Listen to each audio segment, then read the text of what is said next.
for them. And when I visit Ghana, there are two in particular that I go and see because I can't travel everywhere in Ghana to go see them.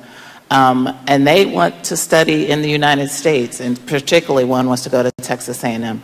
I think what's been critically important is, again, to really take the time to invest in our young people. It just makes a huge difference in showing somebody that you're there for them and that you care about them.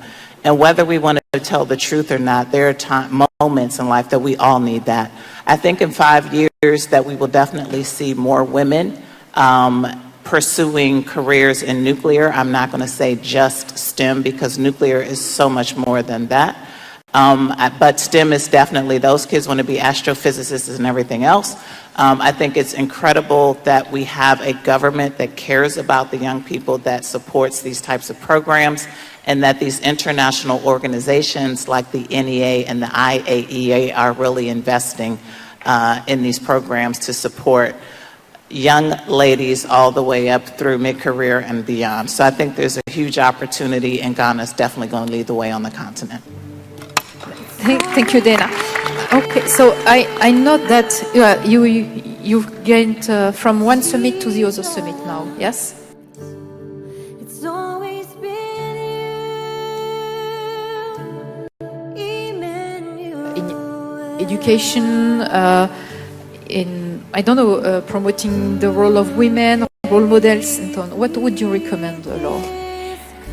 Yeah, I would recommend a lot of things. I think a lot is already done, and I really like the comment about what the government policies can do. For example, in France, we had this law in 2017, I think, where I would say they were requested to have gender equality on all the board.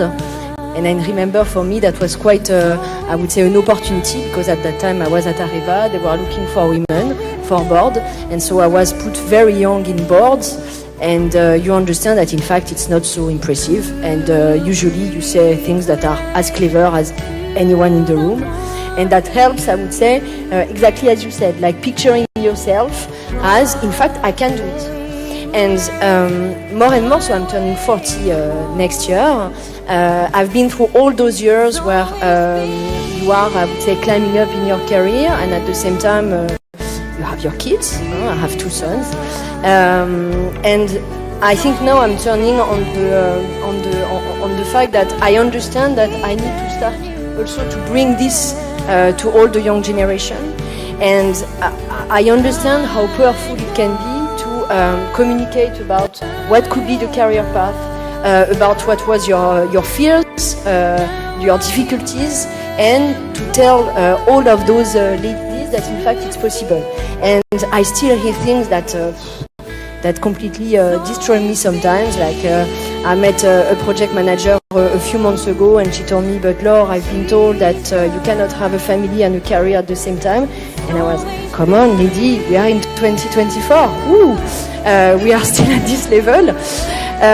So definitely, I would say, women in nuclear program, all the program of mentorship, communication. I really like what you mentioned in Estonia about also bringing science to girls in schools, because I think you need all of that to make sure that that things are changing, and we definitely things to change.